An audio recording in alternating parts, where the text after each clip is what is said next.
Welcome back to my channel. Halo anak kos. Sejarah penjajahan di Indonesia dimulai dengan datangnya para pedagang Eropa.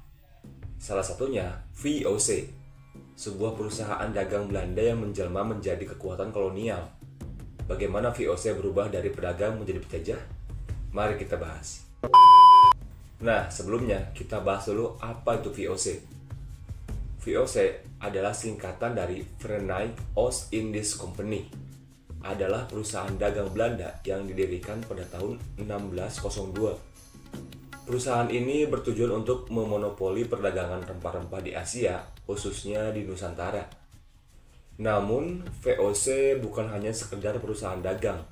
Pemerintah Belanda memberikan VOC hak istimewa seperti mendirikan benteng, memiliki angkatan bersenjata, bahkan membuat perjanjian dan memulai perang.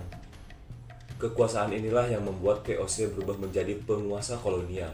VOC mulai menjajaki Nusantara untuk bersaing dengan Portugis dan Spanyol dalam perdagangan rempah-rempah. Wilayah Maluku menjadi fokus utama karena dikenal sebagai pusat pala dan cengkeh di dunia. Namun, VOC tidak hanya mengandalkan perdagangan.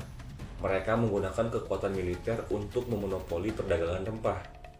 Salah satu contohnya adalah pembantaian besar-besaran di Kepulauan Banda pada tahun 1621, di mana ribuan penduduk dibunuh untuk merebut kendali atas produksi pala.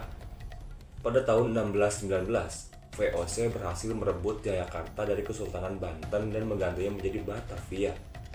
Kota ini dijadikan pusat pemerintahan VOC di Nusantara. Nah, Batavia menjadi simbol kekuasaan VOC. Dari sini, mereka mengatur monopoli perdagangan, mengontrol jalur distribusi rempah, dan menekan kerajaan-kerajaan lokal yang menolak bekerja sama.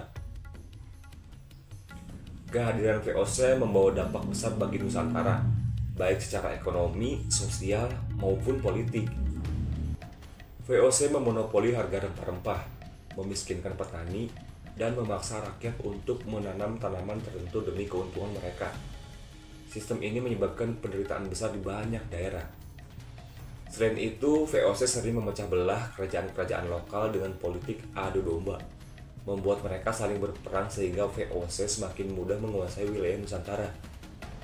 Namun, setelah lebih dari 150 tahun berkuasa, VOC akhirnya runtuh pada tahun 1799. Penyebabnya, korupsi besar-besaran, utang yang menumpuk, dan perlawanan rakyat Nusantara. Nah, setelah bubar, semua aset VOC termasuk Nusantara diserahkan kepada pemerintah Belanda. Penjajahan VOC pun berubah menjadi penjajahan resmi di bawah kerajaan Belanda. Penjajahan VOC adalah salah satu babak paling kelam dalam sejarah Nusantara.